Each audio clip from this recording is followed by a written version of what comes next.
we definitely need to have diverse voices and opinions when it comes to development interventions. The sector has just been long plagued with well-meaning people who think that they know the best solutions for others, and you need people who are really able to immerse themselves and understand the culture and not just sort of come in and be the savior and say like we know what we're doing and here's what we're going to do, because that often fails.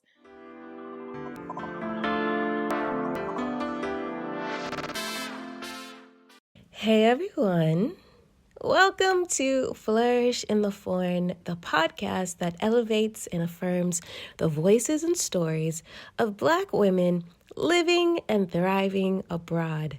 This podcast centers Black women and also explores living abroad as a pathway to wellness and wellness in all of its many forms: financial, professional, physical, mental, emotional, and spiritual.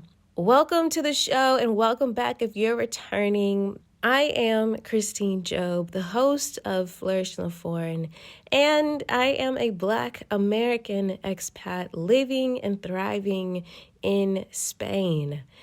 I am not only the host, but also the creator, the producer, and everythinger of this here podcast. This podcast truly is a labor of love, but, labor nonetheless. And that is why I am asking you all to please support this podcast. Now, there are 5 ways for you to support Flourish in the Foreign. The first way is to become a Patreon supporter of Flourish in the Foreign. You can go to www.patreon.com/flourishforeign. And there's no minimum or maximum that you can contribute with Patreon. You can give as little as you want or as much as you want. It's whatever feels comfortable for you that you can sustain in a monthly way. It's an amazing way for you to support Black business, Black creatives, Black women creatives. If you love this podcast, I strongly urge you to just become a Patreon supporter. And as a Patreon supporter, you get more access to me. If there's something you want to see, if you check out the tiers and you're like, I want some other benefits, you could tell me because you're a Patreon supporter. Again, you can go to www.patreon.com/flourishforeign. The second way to support this podcast is by Cash App. You can Cash App the podcast at $flourishforeign. And Cash App truly is a tip jar. So if you're listening to an episode that really moves you, if you've been listening for a while and you're like, this is the jam, like I love this podcast, you can go ahead and slide the podcast a couple of bucks via Cash App. It's also a really great way to contribute to the podcast if you're not ready to make an ongoing monthly commitment. So you can go ahead and Cash App the podcast at $flourishforeign. And shout out to our most recent Cash App contribution, which was by Nicholas. Shout out to Nicholas. Hey, thank you so much, Nicholas, for Cash Apping the podcast. I appreciate you. And thank you so much for listening to the podcast. Thank you so much for just believing and supporting in the elevation of Black women, our stories, our perspectives, and the fact that, we out here, we're doing it. So thank you.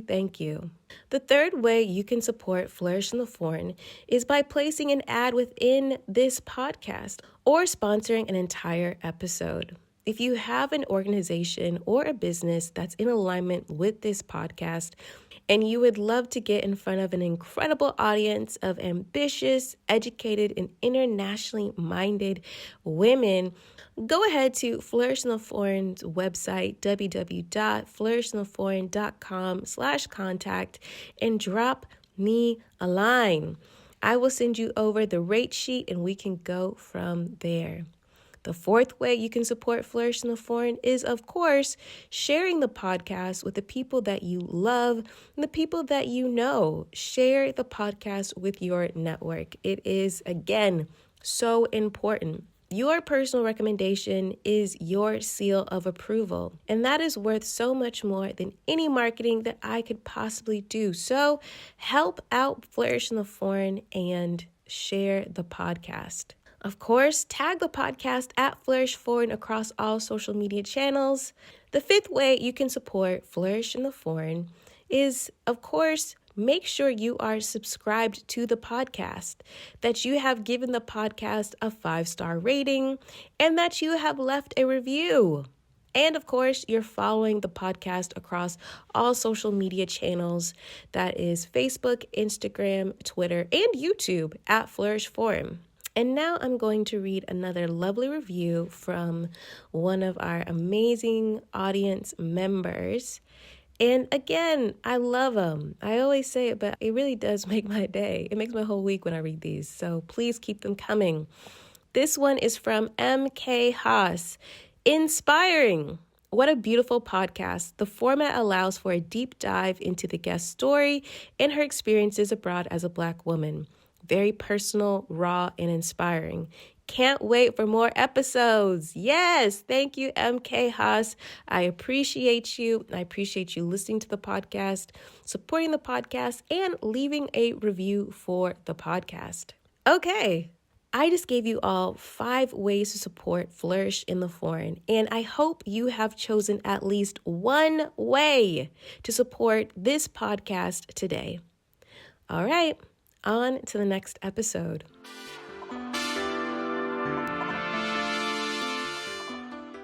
This week's guest is Morgan, and Morgan and I have a very special connection. Our mothers have been best and dear friends for, 30 years? Something like that. And our mothers met each other while they were abroad in the Air Force. And now their daughters are abroad, not with the Air Force, but, living our expat lives. So this one was actually a really, really special recording. And I think that Morgan's experience working in international development, being pregnant abroad, raising a family abroad, and doing so much meaningful and important work on the continent of Africa, I think is going to be so interesting for you. But I'm going to let her tell you all about it. I'm Morgan Limo. I am 30-something years old, and I'm currently living in Kampala, Uganda. I am originally from Chicago, Illinois, and I traveled abroad a few times from a younger age. I think the first time I got my passport, I was 15. However, in terms of moving permanently abroad, I was 28. I am a child of parents who were in the military. Both of my parents were in the Air Force, and they served abroad. Even when I was a child, my mom was stationed overseas, and I ended up staying with my grandmother in Chicago.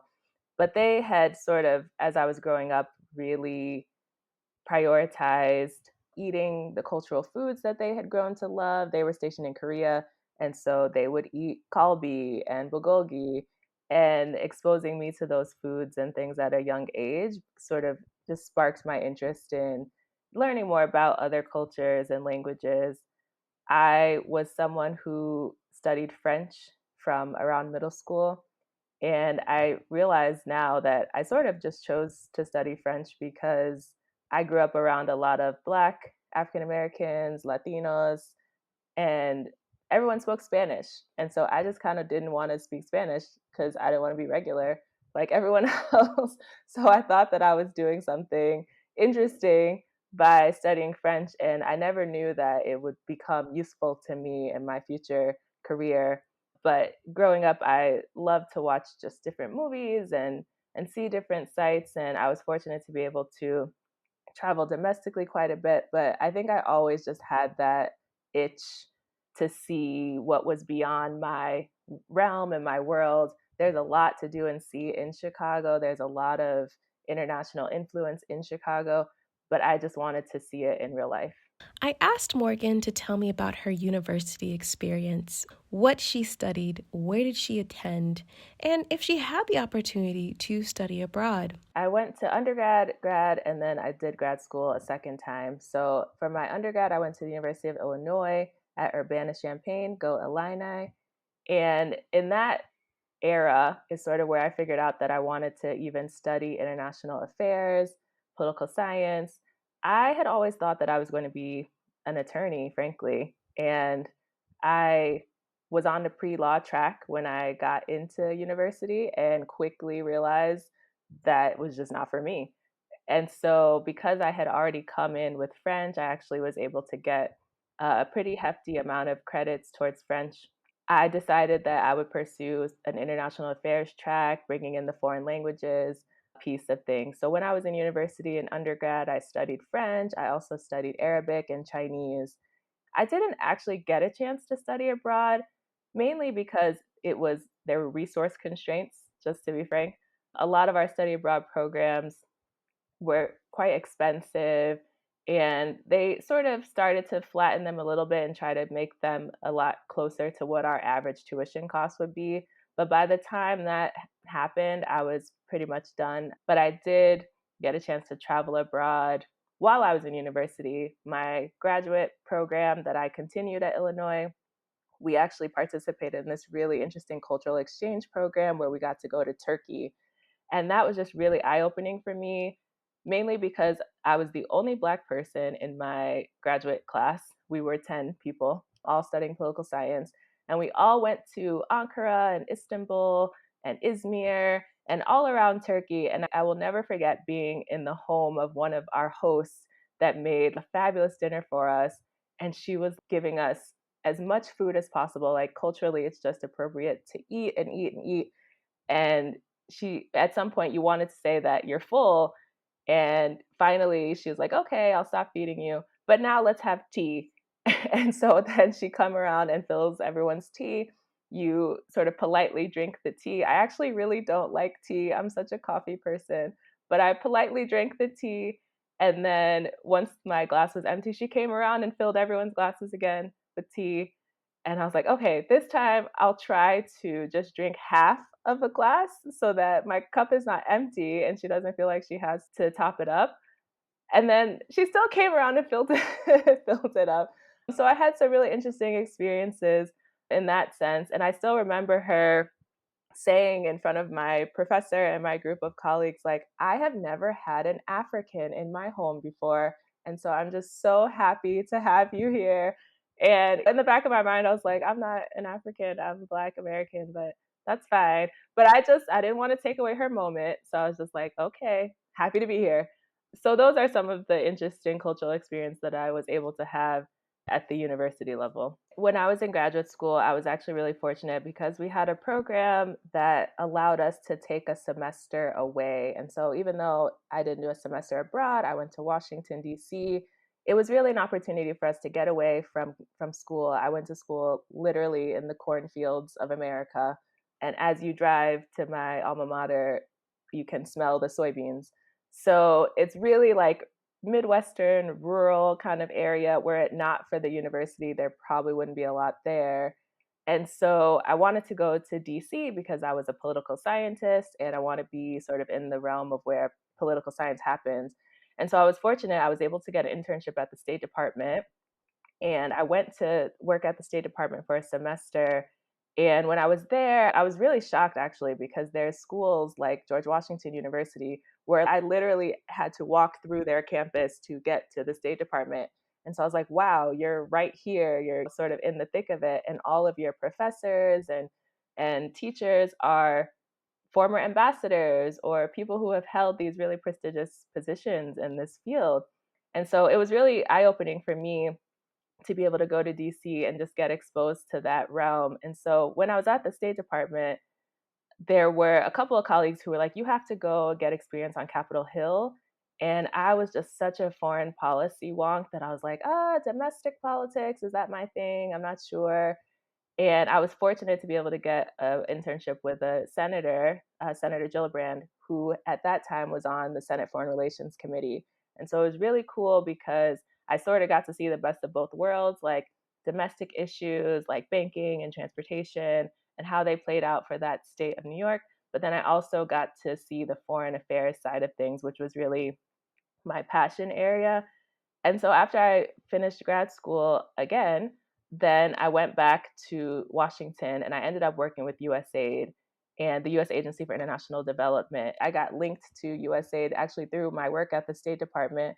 I was working in UNESCO Affairs, the UN Education, Scientific, and Cultural Organization, and we had a program that was in support of the Millennium Development Goals at that time. And we had to go speak to someone at USAID about the Africa Education Initiative, which she was in charge of. She's since passed away. But we went to speak to her and we were like, we have these really lofty goals about getting children to read. And so what are you guys doing? And she's like, well, we're teaching children how to read.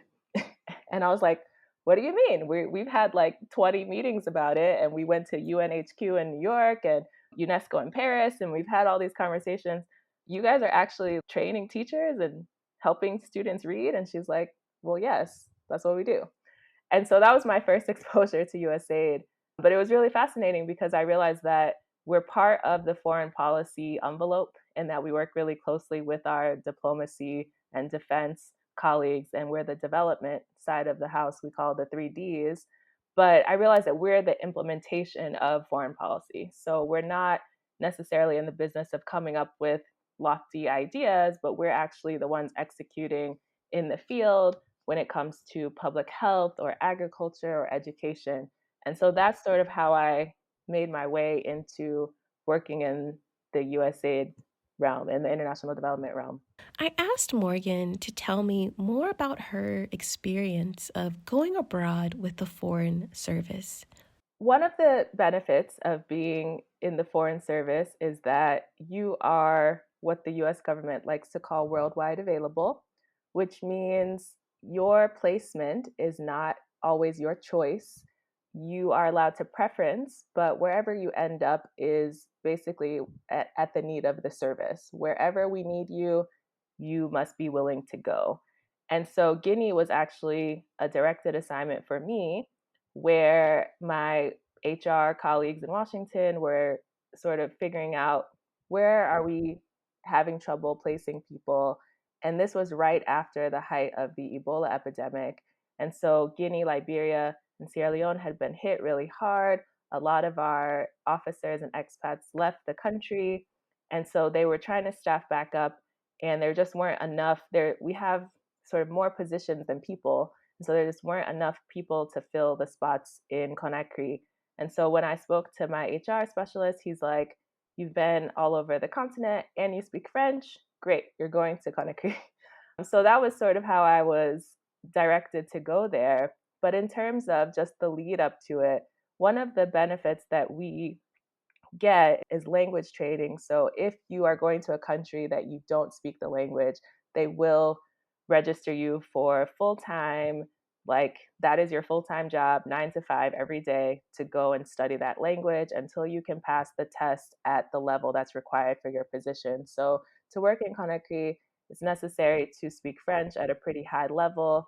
And I was fortunate because I'd already had a background in French. I actually got married a few months before going to Guinea, and just sort of figuring out everything from how to rent out our house. I still have a place stateside that I rent. So figuring out how to rent out the house to really just talking to people. I was so fortunate that I had a colleague who had been in Conakry before that I could speak to and just ask like, what are some of the things that you had challenges to find there? What did you bring? And again, we have a lot of support in terms of like packing our things, et cetera. So we had movers come to our house. We had movers go to Costco where I bought like a lot of stuff and ship that all over to Conakry. But the most interesting thing was our vehicle. So we also decided that we would take our vehicle. We had like a little Ford SUV at the time over to Guinea, and we had to ship it overseas through, the Atlantic. And it took so much time to even get to the port of Baltimore that by the time we got to Guinea, I didn't see my car for like 5 months. And so we were so reliant on friends and the embassy to help us get around. But that was a big challenge, just not being mobile and not having the car. We had one child at the time, so we tried to mentally prepare her for where we were going. We kept saying, we're moving. And we actually started a tradition now that we actually still do. Whenever we go from place to place, we do some kind of cake or cupcakes, and it always has to have a green frosting or some kind of green on the cake. Because at the time where we left, my oldest daughter was only 2, and so she didn't really fully understand what was happening, but she did understand that green meant go. And so we sort of told her that whenever you see these green cakes, that means it's time to go. And so we'll celebrate with your friends, we'll take pictures, we'll document, but we got to move on to the next place. And so that's sort of how we prepared to go to Conakry. So, Morgan's first post with the Foreign Service was in Guinea, and I asked her to describe what it was like living and working in Guinea. Upon arriving, I will say that the one thing that we don't do a great job of is just like letting people know what to expect when you get there. It's a very lively place. There's a lot of interesting things, but in general, there's a lot of challenges. And so, sanitation is a real big issue. There's a lot of trash just sort of piled up in different locations.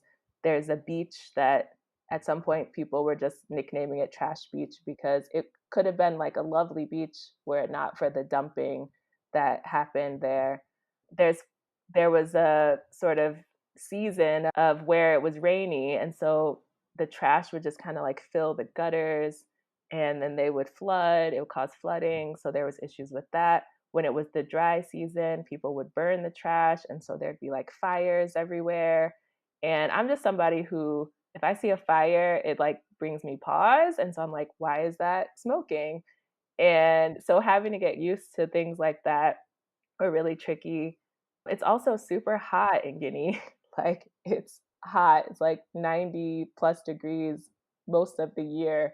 So just being on the coast, the humidity is so high.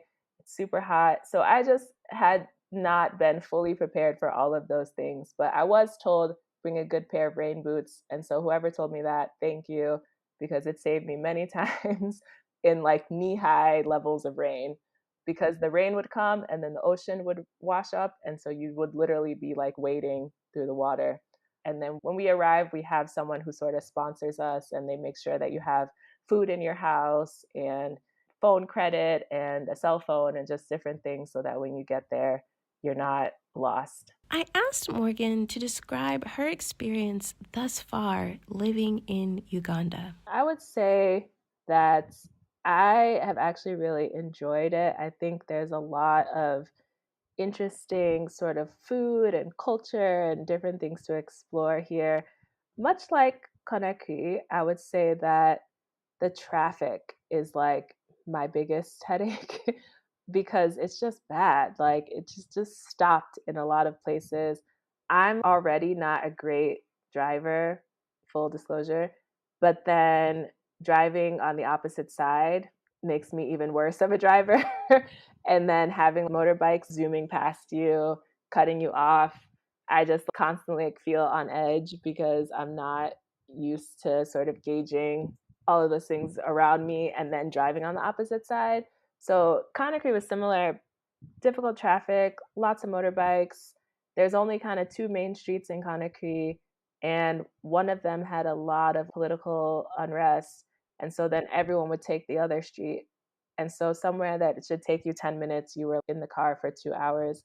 Here, though, it's similar in that you just never know. It's really unpredictable when the traffic is going to hit. And so I think that's probably my biggest pet peeve still is just we need to come up with some carpooling system or something. I know now with COVID, we're trying to reduce the amount of people in the car. So I guess that's not a good idea. But something that just reduces the traffic because it's insane.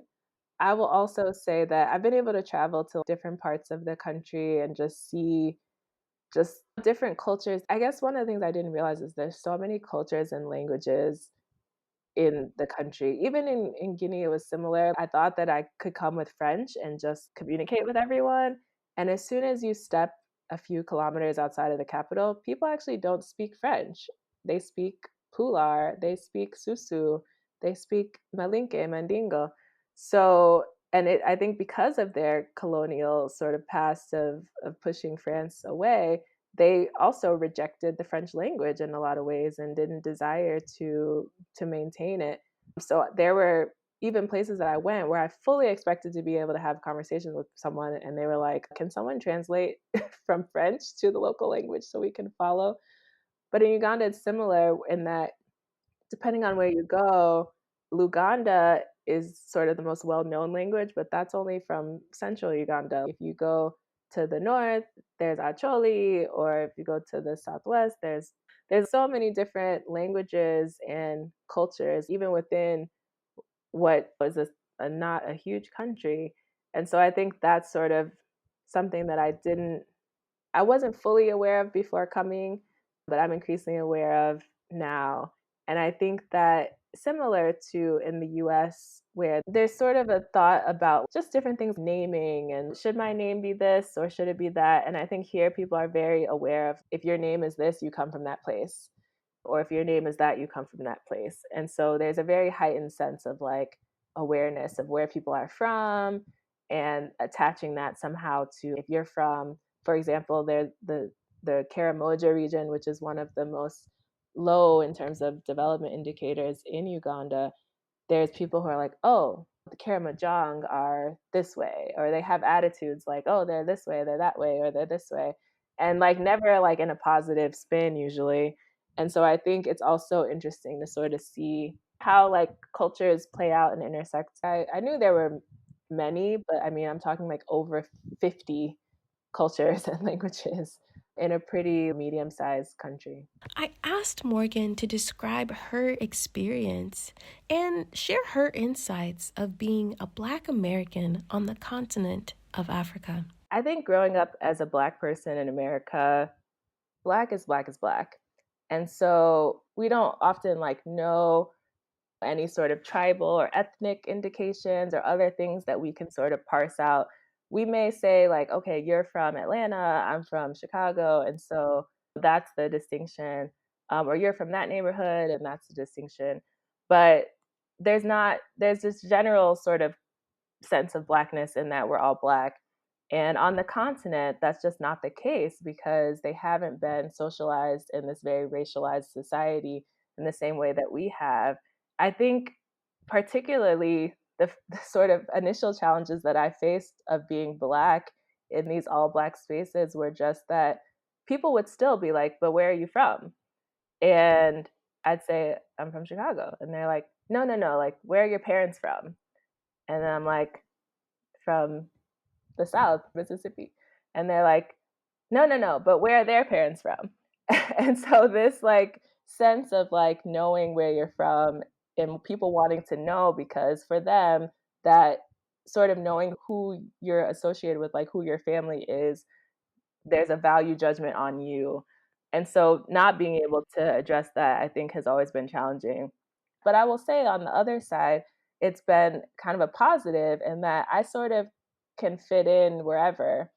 And I think I've been in a lot of spaces where they're just like, oh, you could be my cousin or you could be this. And so there's this sort of really welcoming feeling that I feel in a lot of places where folks are like, oh, yeah, just come on, you could be one of us. So I think there's sort of the both sides of that. But there's also just different dynamics that are at play. I remember having this long discussion with someone about money.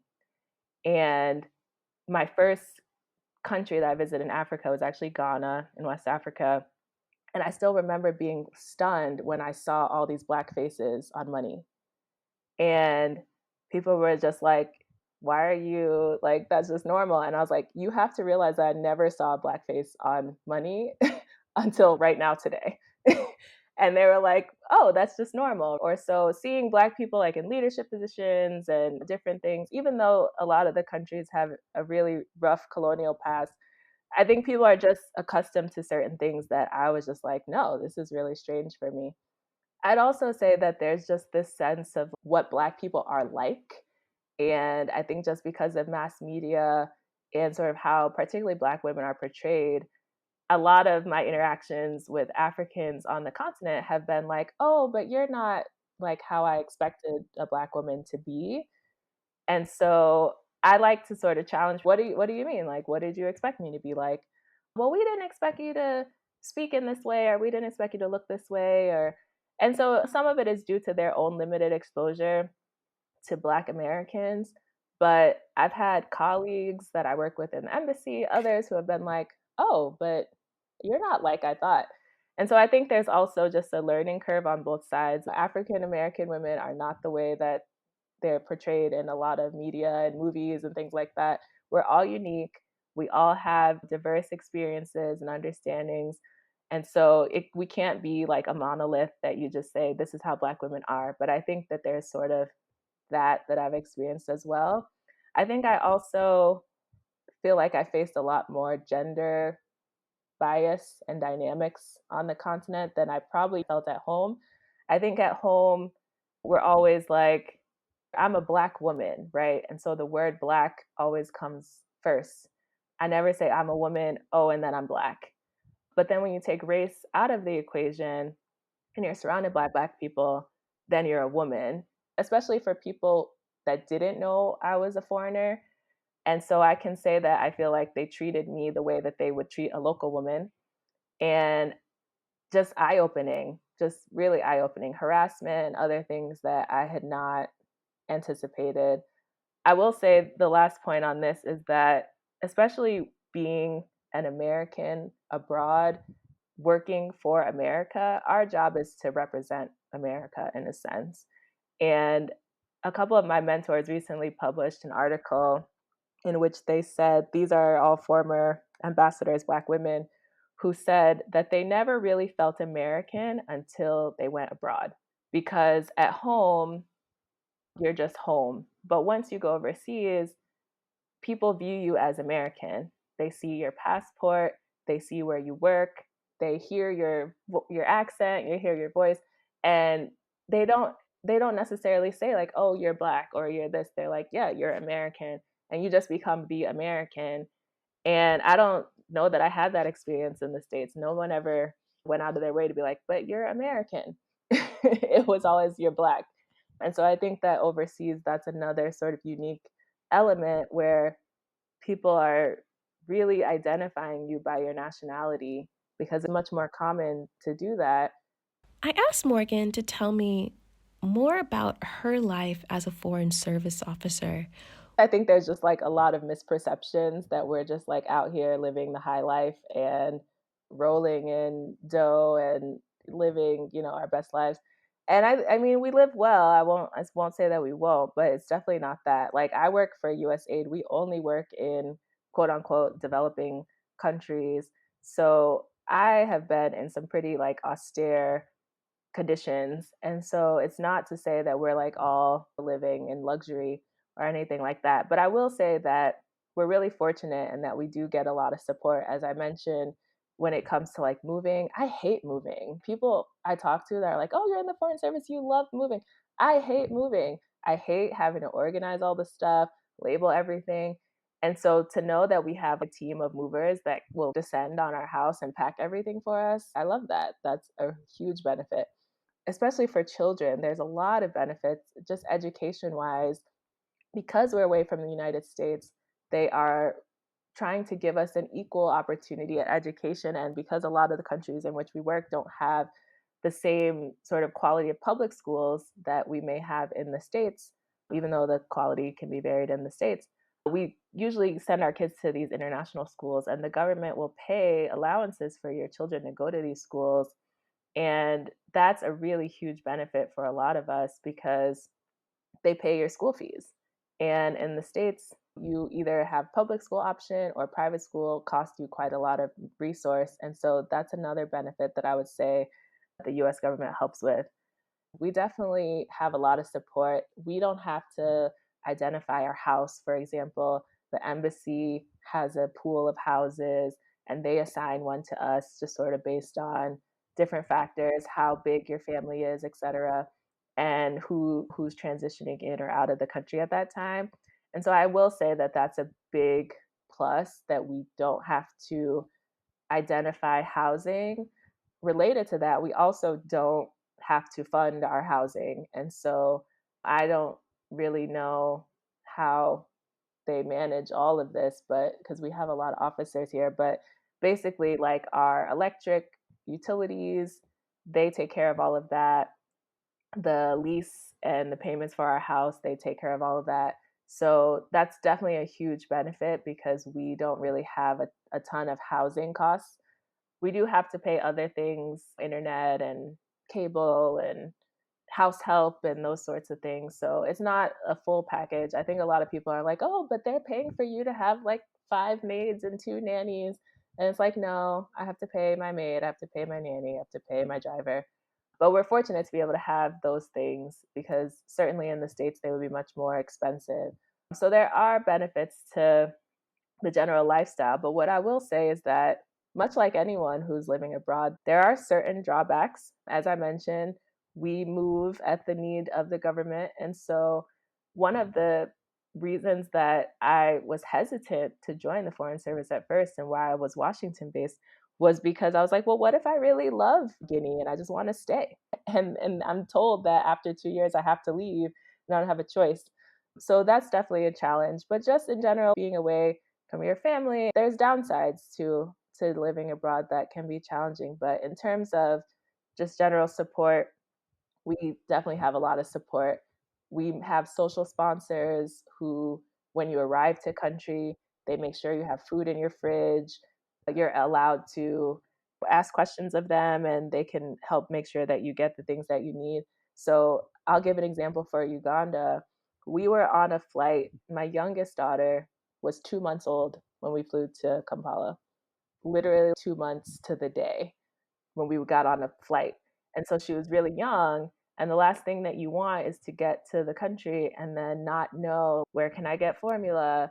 Can I have a crib in my house? And so we do have a lot of systems in place to make sure that those things are situated before you get there. So I was able to make sure I had a crib and certain things when I got to post, which was useful.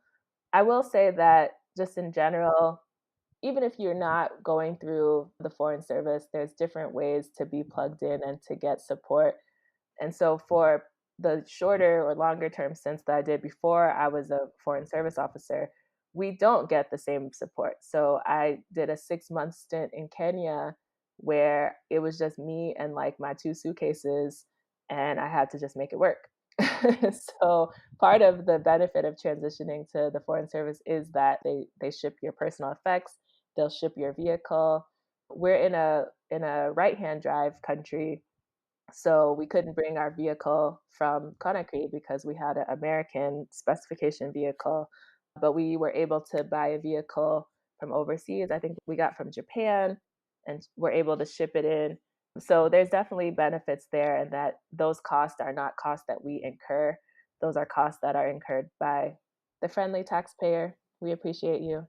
I asked Morgan what has been her experience being pregnant abroad and raising children abroad. So for my youngest daughter, well, actually, both of my kids, I was pregnant overseas. My oldest daughter, it was in Kenya, and my youngest daughter was in Guinea. I went back to the US to deliver, but I was abroad both times. The most recent one in Guinea was just such a interesting experience. Because I work with folks who support the healthcare system, I was sort of familiar with how the healthcare system worked. I know that the Ebola epidemic was really damaging to the health system in Guinea. And there were a lot of people who just sort of lost trust in the system. You had a lot of moms who may have had prenatal care needs, but they didn't want to go into a health facility because they were afraid that they may get Ebola. So you had a lot of people that just stopped going for routine things. And so we were there at a point where it was just starting to pick back up, where people were increasing trust in the health system. But when I went for my first doctor's appointment, so we have an option to evacuate, like medical evacuation, to another place. Sometimes it's South Africa, or you can go to UK or whatever to just get your scans, etc. But it didn't really work well for us because we had a family with another child who was in school, my husband was working, and so I couldn't be like, okay, let's all just go to South Africa to do my scans. So I said, okay, I'll just go to a local health facility. And I remember someone told me, like, this is the one to go to, this is the doctor, make an appointment. So I did all of that, but I actually remember going, and I think we went at like 6:30 a.m. Like we were trying to get there super early, one to beat the traffic, but two just because we were told that there could be like long wait times.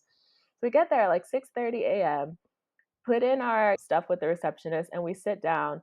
I don't think that I actually was seen by anyone until like 3 p.m. And it was crazy because it was one of the earlier ultrasounds where, like, your bladder has to be really full. I was, like, drinking water so much trying to make sure I was ready for the scan, and it was, like, hours before anyone ever called me, and so at some point, I think probably by midday, I went to the front desk and I said, "Hey, like, I see people who are coming in after us that are being seen before us, so I just wanna make sure that we're on the list, like, what's the deal?" And they were like, "Oh, actually, you can bring your card in a day before and reserve your place."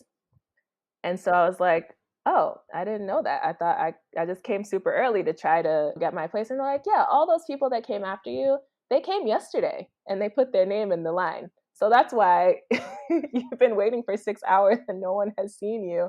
And I was like, "I wish somebody would have told me that because I could have stayed home." So yeah, just interesting things like that where I was like, "Oh my goodness, I just spent the whole day at this facility like waiting to see someone." And yeah, it was just an interesting experience. In terms of the health facilities on this side, they're much better. Had a couple of falls. I was running in town and I fell on a hill and I had to like go to the hospital.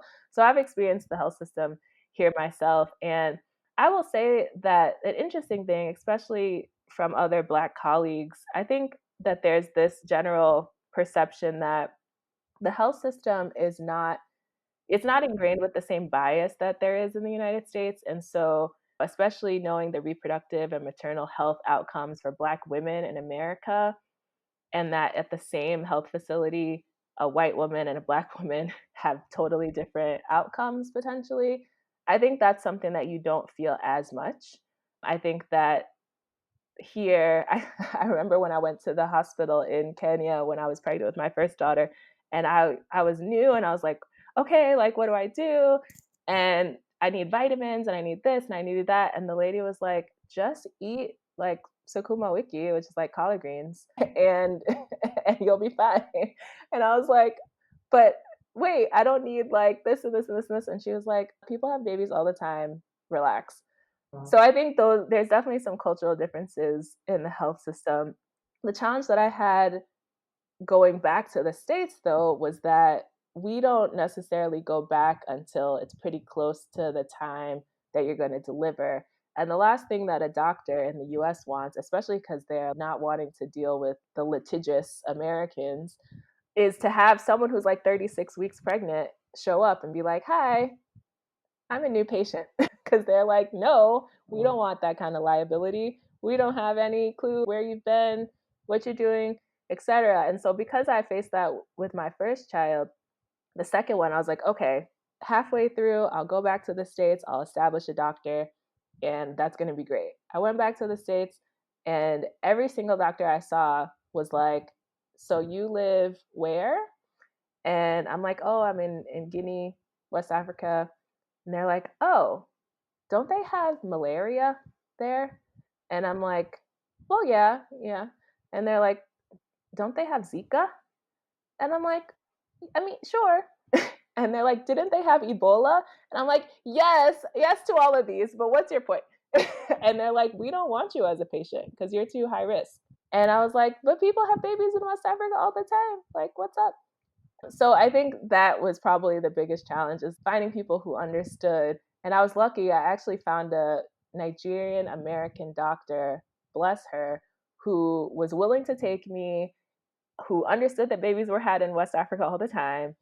But yeah, so many doctors were just like, no, you're a risk. No, you're a risk. Why would you get on a plane and fly for 15 hours? What's wrong with you? You're pregnant. Go sit home.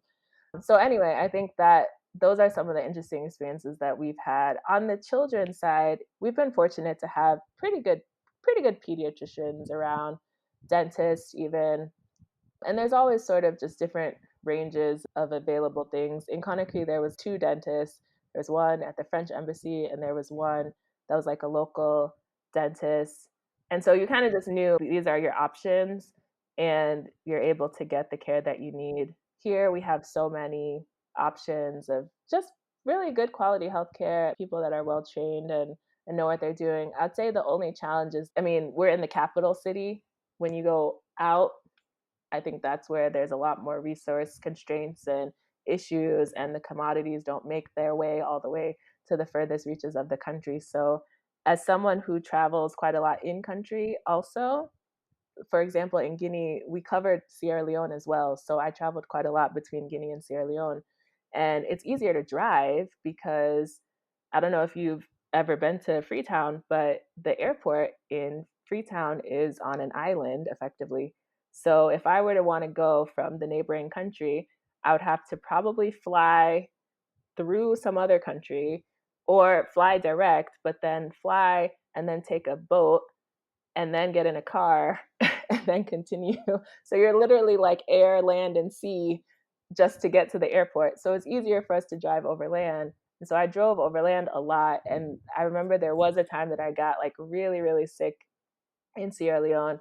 But again, because we have the embassy there, I was able to go in and we had a doctor and they were able to sort it out. So I've been fortunate that we have doctors that are more general practitioners that work with us in the embassy, but for specialized things like OBs or pediatricians, we use the local market just like anyone else. One of the perks of being a Foreign Service officer is that the cost of education for your children at a international school is usually covered. But one of the downsides of going to an international school is that there may be a lack or no mention of Black American history in your child's education. And so I asked Morgan to talk to me about Black American history in a box, something she had mentioned to me before. So, one of the constraints, particularly with foreign service children, is that they grow up away from home. A lot of the international schools that they're in, they may find themselves in American school, but they also may find themselves in a French school or a British school or even a Kenyan school or Thai school, whatever the case is. And so that element of learning about US history is something that doesn't happen in meaningful ways. And so, really creative people who are associated with this community have come up with different tools and trainings and offerings to allow US history to be taught. And so, some of them have US history in a box that you can order and help facilitate like home learning for your children. Some have like online programs that you can do with the children. But in looking at those, particularly thinking about my children, the one thing that I think they're missing a lot out on is related to Black history and getting a rich understanding of the history of Black Americans. And so, something that I've personally taken the charge to do is really deliberately look for resources and books, movies, other things that can help my children understand the Black American context. I know that this year there was this whole big discussion about Juneteenth and people finding out about Juneteenth for the first time. But being able to make sure that even though my child is not growing up in the States, she understands what Juneteenth is and why it's an important, significant thing. I also think that just knowing sort of who pioneers are is really important to me. I think I'm someone who just values history and historical perspective in general, but I have books that detail like notable Black women in history, and those have become like part of the regular bedtime routine or reading routine just to make sure that she's exposed to these different folks, because if she knows who is Althea Gibson or who's Mae Jemison or who's Katherine Johnson, then it's better for her to grow and to understand her Americanness, and that Black Americans are really have been pioneers and inventors and trendsetters and just amazing. And I think sometimes when you're away from that, you don't necessarily know it. And so that's something that I've been really more deliberate about doing, is just making sure that not only US history is taught, but as evidenced by recent events, US history in a lot of our schools is not necessarily comprehensive. So building on top of that to make sure that Black history is included. One of the direct contributions that I've done to that in my own field actually is creating a Wikipedia page. So I developed a Wikipedia page called African Americans in Foreign Policy that basically details the whole history of Black Americans in the Foreign Service. And so if you check out the page, you'll be able to see everything from our first like attaché and people like Frederick Douglass, who a lot of people don't know held really senior positions in the international affairs realm, all the way till today, because we're still in a position where out of our 180 or so ambassadors, only 3 are Black in the world right now, and none of them are women. And so there's still a lot of people who are pioneering things even at this moment. I like to remind people that the first Black Secretary of State, the Colin Powells and the Condoleezza Rices, they weren't that long ago. These were in the 2000s. So we're still making history in this space. I also think it's important for children who grow up around the diplomatic corps to understand the history of Black people in the diplomatic corps. At some point, we were only allowed to work in certain countries, and there was sort of a Negro circuit that they called it, where they would move Black people from this country to that country to that country. And we had people who fought long and hard to make sure that we're able to be here. And so I just like to recognize those people and make sure that myself, my colleagues, and my family knows about these folks. Morgan is an author, and she has written 2 children's books so far. So I asked her to tell us about her books and why she was inspired to create them. I initially started looking for books that could kind of capture some of the experiences that my children were having, like traveling, etc. And so the first book I wrote was called Escape from the Baggage Claim. It's available on Amazon, Kindle. But basically, whenever we would get to a destination, my daughter would always complain at how long it took to get our bags. And so I literally just wrote this really lighthearted children's story about the baggage claim. And one day when her bag didn't come out, she decided to go in and figure out what was going on. It was only then that she saw that there was a troll inside that was holding her bag, and she had to answer a series of questions to be able to get her bag. So that was one. The most recent book that I published is called The Trip of Your Dreams, and that's available also on Amazon. It's now at Barnes and Noble and Target as well. And basically, that book was a sort of wanting to spur particularly African American children to want to see the world. I think, as I mentioned, it was a little bit later in life that I got a passport, but I now have children who had a passport as young as 1 month old. And so, wanting to just put out there, these are the different opportunities for you to travel. And so, this book actually follows a girl who dreams about her perfect trip, and sort of it takes her to all these different destinations: Sri Lanka, Turks and Caicos, Kenya, and allows her to sort of come up with what she wants to do. And her parents sort of encourage her as she goes along. On top of being a foreign service officer, a mother, a wife, and an author, Morgan is also an entrepreneur, and she has a consulting company. And I asked her to tell us all about it. I also have a consulting company called Molo Global Consulting, and we effectively do writing, editing, proofreading, publishing. We're just sort of like a wholesale document review shop.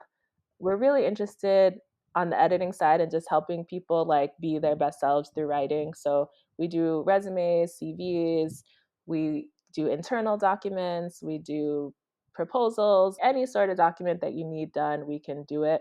But I would say the interesting, unique thing about us is that we have a team of consultants that have different expertise. So we have folks that are specialized in finance, policy, different sort of areas, healthcare, that can really not just provide that critical copy edit eye, but also provide like detailed technical feedback on documents. And so that's something that I had sort of already been doing it. And I realized that friends would contact me and say, "Hey, I need help with my CV," or "Can you help me with this?" And so I realized that I'd already been doing it. And so I just had a conversation with a couple of friends one day, and they said, "You need to start that as a business." I had initially thought about just doing a publishing company. And so we do have a publishing arm as well. But I thought that actually, let's not just think about books, but what are sort of all the different types of documents that people could use and need support to develop. So that's sort of what we do at Molo Global Consulting. In terms of where you can find us, we have a website. It's just www.mologlobalconsulting.com. We are on all the social media, also at Molo Global Consulting. We're on Instagram at Molo Global Publishing. And yeah, that's the business. I asked Morgan to share some of her advice for other Black women who are interested in pursuing careers in international development. We definitely need to have diverse voices and opinions when it comes to development interventions. The sector has just been long plagued with well-meaning people who think that they know the best solutions for others, and you need people who are really able to immerse themselves and understand the culture, and not just sort of come in and be the savior and say like, we know what we're doing and here's what we're going to do, because that often fails. We like to give examples of one project where there was a community well that was dug, and the women in the community were having to walk like 5 or 10 kilometers to fetch water. And I mean, it was just a long distance. And so these well-meaning people came in and said, "Okay, we're going to put a well like right here in the middle of the town, or we'll even put a tap like on your house for you to be able to have access to water really quickly." And then those same women kept walking the 5 kilometers to get water. And so the organizers of this project were like, "But why? Like, we just put water like at your doorstep." And it was only later, with some additional analysis, that they found out that the women that were walking were leveraging that time as a social time. And by putting the water source right at their home, it didn't allow them time away from their husbands or their kids, for them to be able to just talk and bond, and that was their community space. And so that long walk to the water source was their time to bond. And so I like to use that as an example, because even though our own thinking may be, sure, of course you need this water right here at your home, that may not be appropriate for that particular social construct. And so you need to be inclusive. You don't design things for people, design with people. You need to understand what their needs are. And so I would say that in terms of just pursuing it, the Foreign Service is always hiring for the most part. There's lots of opportunities. So it's really just finding the one that works for you. USAID has a specialized Foreign Service, and so we are not generalists in that we have sort of technical areas that we prioritize. So, and as opposed to my State Department colleagues who are political officers or economic or consular, our officers are agriculture or health or education or crisis, stabilization, and governance. So we have much more sort of specialty areas that are important to have expertise in. The other thing that's unique about our foreign service is that you it generally requires a master's degree in that field. So if you want to be a health officer, you need to have a master's in public health. If you want to be an education officer, have to have a master's in some related field. So that's also something that I think is unique, but it's because we have these specialties and we really are ingrained in the program development implementation, that you have to have some sort of rigorous background. So I've known people who are like, I really want to come. I'm fresh out of undergrad. Maybe I did the Peace Corps. We have a lot of returned Peace Corps volunteers because they're already used to being in environments that are austere, and they've worked in developing quote unquote countries. And so I think that that's also an interesting avenue for a lot of folks. I personally didn't do the Peace Corps, but I know a lot of my colleagues who did and said that it was really valuable for them to build on that experience working on this side. But we also have a lot of partners. We don't do everything ourselves. So there's non for profit organizations, non governmental organizations, philanthropies, other donors that we partner with. So there's ways to get involved into development that don't necessarily require you to work with or for the US government. So it's really just up to you to identify what sort of sector you're interested in and what you want to do. The one thing I will say is that don't just say, I like helping people and I want to do good things in the world, because that's what all of us want, right? You have to have some idea of a particular area that you're interested in delving into. And I'm happy to be a resource to folks that are interested. And I have a lot of colleagues who would be willing to share their experiences to anyone who's interested in joining. I asked Morgan to describe her definition of wellness and how her life abroad has influenced that definition and practice of wellness. So I definitely think that wellness is just sort of holistic. Do you feel good? Are you spiritually fed? Are you physically fit and sort of being your best self? And so I definitely think that I've been able to expand on my idea of wellness. I would say that for me, especially as a mom, if my family is good, I'm good. So I'm always making sure that they're well and taking care of them. But for me, I'm a big meditation fan. My husband can tell you that I love to meditate because just taking time to pause. I'm someone who has to be involved in politics and watch the news and understand sort of everything that's going on. And sometimes it can be a lot and it can be stressful. And you sort of have to figure out, do I want to be aware of everything that's going on? Because then I'll just be constantly enraged. Or do I need to take time for myself and just relax? So I actually meditate quite a lot. I love to cook. That's something that helps me really balance.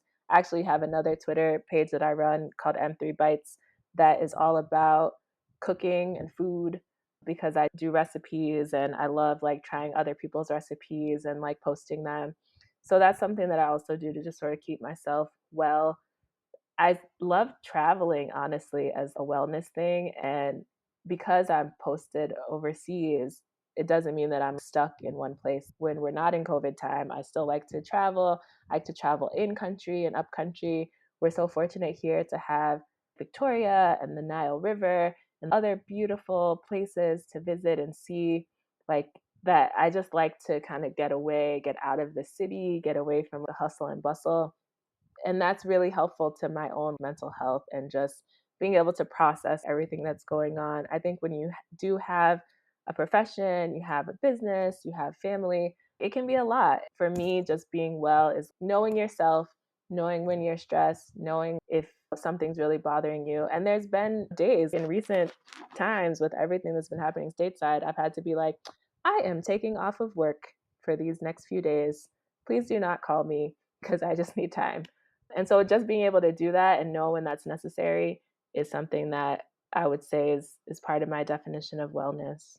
Thank you so much, Morgan. I think this has been such an interesting interview. And if you want to keep up with Morgan, you can via social media. You can find my company, Molo Global Consulting, like I said, just at mologlobalconsulting.com, all on social media, all the different outlets, Twitter, LinkedIn, Molo Global Consulting, Instagram at Molo Global Publishing.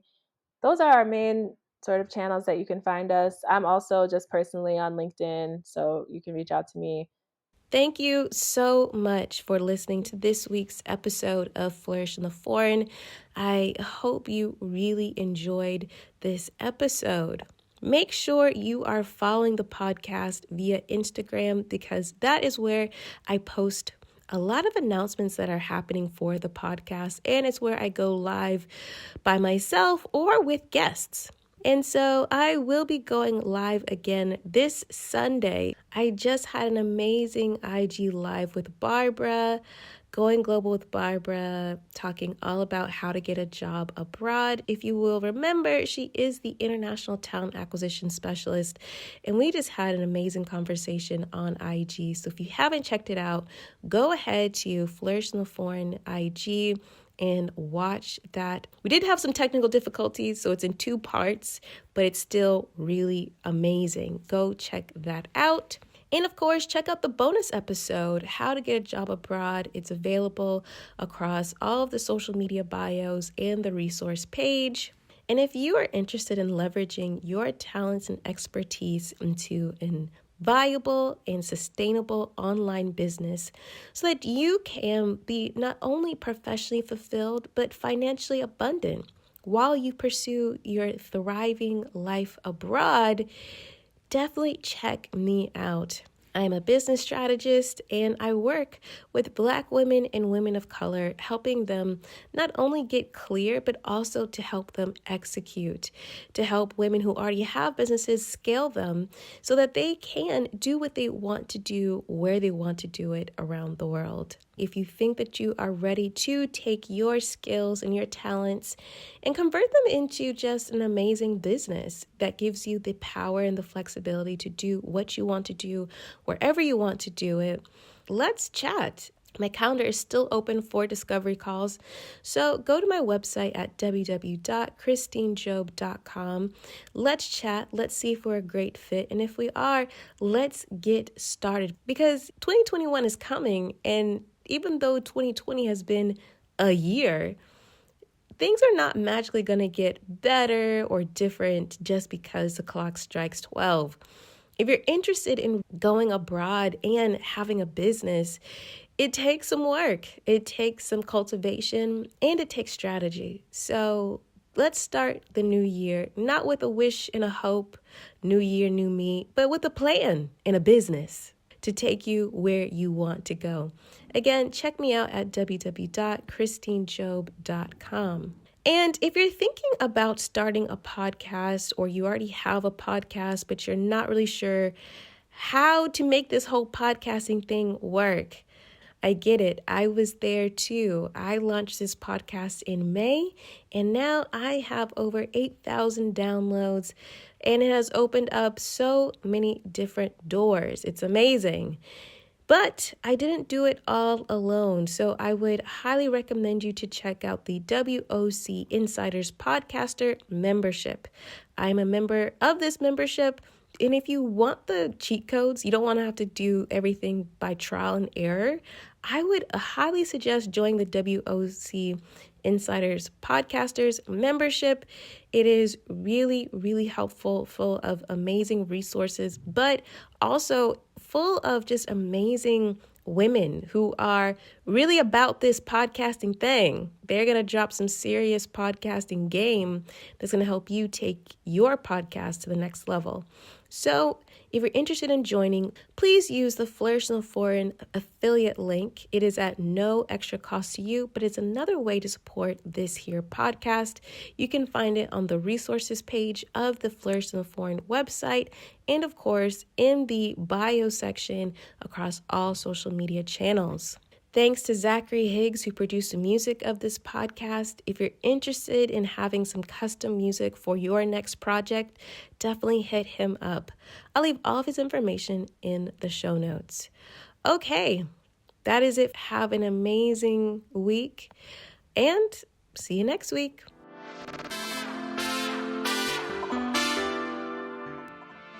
On the next episode of Flourish in the Foreign.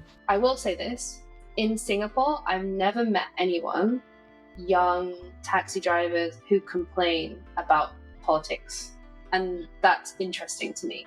You can go to any, like in the UK, and you sit in a taxi, and if the taxi driver is willing to talk to you, he'll talk to you about Brexit, and he'll talk to you about immigration, and sometimes their opinions are trash, but they will say them, right? Over here, I've never heard anyone complain, and I can see why. Singaporeans, for the most part, live really good lives.